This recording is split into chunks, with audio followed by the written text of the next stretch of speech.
Hey guys, and welcome back to VR Escape. So as you can see, I've invested a little bit of money in buying a Haptic VEST just to try and see what all the fuss is about. So in this video today, I'm going to talk a little bit about what the vest is and what it can do, and I'm going to get stuck into some games. I'm going to try and get a feel for, is it just a rumble pack sat on your body? Or does it actually add to the immersion of games that we play? So I'm going to try and play a little bit of Life Alyx and see how I get on in there. I'm going to have a little bit of a boxing match in front of the fight. And I'm also going to have a go on VRChat. I'm told that you can prod each other in there if you put these vests on, so I'm just intrigued on what that actually means. Please do stick around and don't forget to hit that like button and subscribe if you're interested in more of this content. So if that is of interest to you, please do stick around and we'll get stuck in.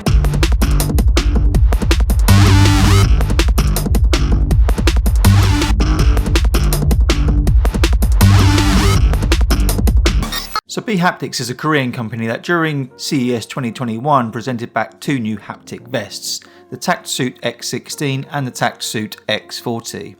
The X16 offers 16 vibration points and costs around £299 or dollars, and the X40, which is more than double at £499 or dollars, has 40 vibration points.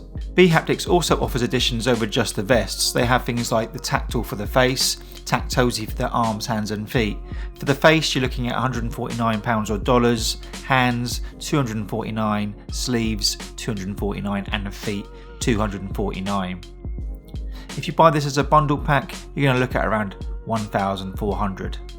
That's quite a steep price for me, but I do understand why. This is advanced technology and is very early in its life cycle, so the cost to produce will not be cheap. So for the purposes of today's video, I'm reviewing the TactSuit X40, which obviously at $499, we want to get under the hood. Is it any good? When I first took the X40 out of the box, I instantly could tell this was a high quality product. It has a sturdy feel and it's got some really nice weight to it. I think it's around 1.7 kg. It did not feel or look like some cheaply made nonsense from China. Let's start with the basics. What does the vest even do? With haptic feedback set up to hit 40 different points around your body, it's got some really good capability to deliver positional impacts when needed. You can also use this vest across multiple platforms, be it PCVR or gaming just directly straight from the Oculus Quest 2. So when you're connecting to the PC, you get a Bluetooth dongle, just plug that straight into your USB port, download the Bhaptics player from their site and then just sync them together. It worked really seamlessly for me. You then have to, in some cases, download some of the mods depending on what game you want to use. So that can be a little bit fiddly, but most of the games actually have got native support. When I talk about native support, basically it means plug and play. Get the game going, go within the game menu and choose the option to switch on the vest and away you go. There are over 50 game titles available which have been developed or modded to work with the vest, and these range from anything from Life Alyx through to app-lab games such as Synth Rider. The list of games is actually quickly growing though, so I am expecting this to obviously increase twofold over the next coming months or year. One of the big pluses to the vest is it's fully battery powered, meaning no more wires. For me it was pretty much as good as plug and play. You know, bar a little bit of fiddling here and there on the community modded games. One recommendation I have is if you know that you sweat quite a lot in VR, then I recommend that you buy the mesh lining. It's washable and will obviously prevent you from damaging the suit over a period of time. I have to say though, it would have been nice for them just to include that within the pack.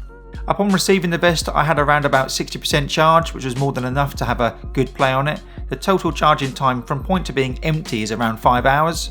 Once charged though, you're going to get around 18 hours worth of play, which is more than enough for even the hardcore gamers out there.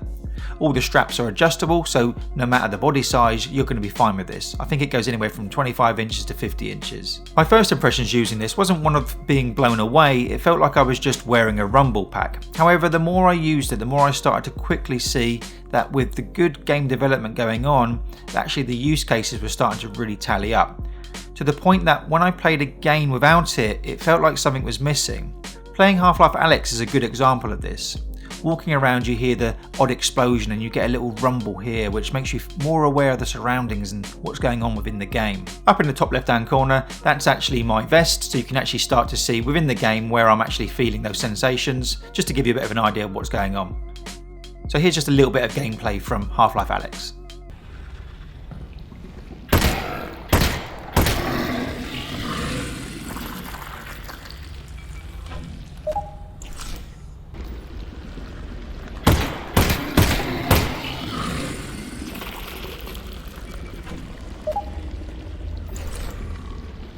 No shortcut?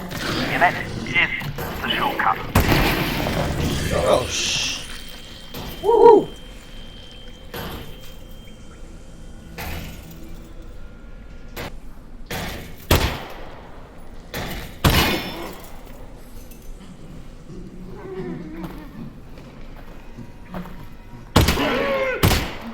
See what happens when he attacks me.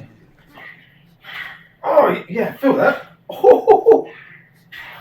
Oh. When I got swiped by the monster here, I felt it slash right across my chest in a diagonal angle. It's not scary, but it certainly adds to the immersion. Now I feel like I'm actually in physical contact with the nutters in this game. When adding items into the backpack, I can feel them slide into the pack. When firing my gun, you get a little vibration feel, which again adds to the effect of you actually shooting. So overall, my feeling with Life Alyx is that I think it's been done really, really well here. And for me, I'm not going to play this game again without this vest because it really adds to that immersion. So using the vest within VRChat was a lot more fiddly because support's been removed from the Bhaptics player. However, I have got a quick Google search going and actually found out how to do it. I'm going to leave you the links in the description for the files you need, along with a video from an excellent YouTuber who explains the hows. He actually is officially affiliated with Bhaptics, so has obviously got quite a bit of knowledge around this. So in VRChat, I went and got my Bhaptics avatar and started visiting some rooms. Yeah.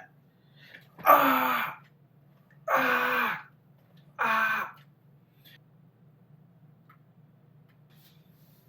Oh.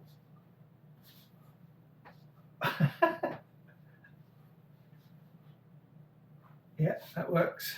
I do like VRChat, but I have to admit, recently it's starting to get really, really weird. Some of the people in there are just, I don't know what they are. But as you can see by a lot of the avatars, it's just a bit of a strange place to be. You don't really feel like you're talking to a real human being. People don't really act like real human beings in there. But anyway, I thought I'd give it a go. And being around all these other avatars, I could feel them kind of brushing up against me.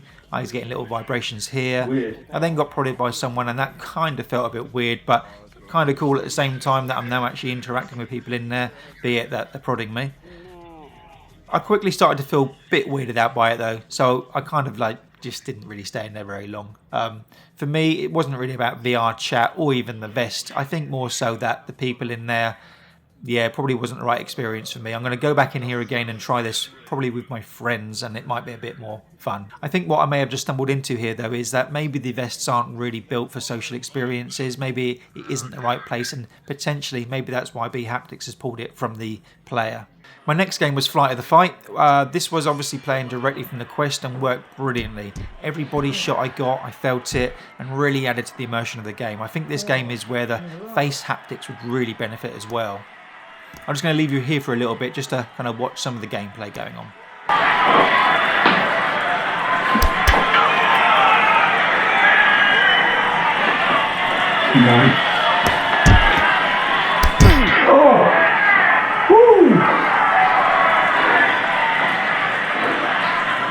Come on, hit me in the chest. Come on.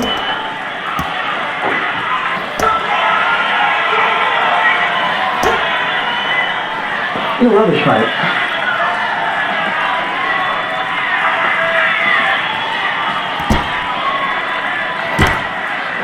Oh.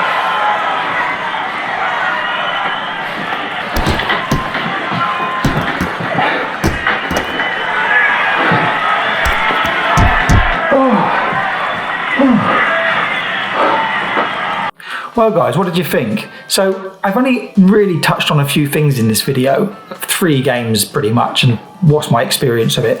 This vest has got a lot more capability within it. You can obviously link it to your console gaming systems and use it for that. People I think are watching movies and connecting the sound to it. I've got here the audio connector, which basically plugs into the headset, into the back of here, and then you plug your headphones into there.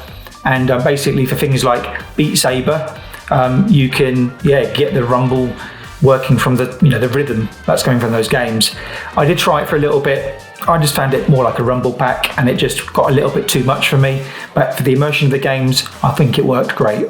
But when you talk about things like Pavlov, which I didn't even touch on here, you're getting bullets hitting you from the back, from the front. That was a really cool experience. And the game in depth, when they were shooting me with a bow and arrow, the arrow hit me and I felt it hit me at the front and kind of lead me through the back. So that was quite a cool experience. So this vest really is, I think, a very good investment if you're a big VR gamer. If you're not into VR gaming and you're only doing it a little bit, I would suggest hold off for a little bit. I think the prices of these things will eventually go down in probably 2 or 3 years. So if you're not huge into it, just don't bother with it. If though you are really into your games and you really enjoy VR, then I think this is probably a must-have investment at the moment. For those of you that made it to the end, well, thank you. Please do remember to like and subscribe. It's really much appreciated. But for now, see you in the next one.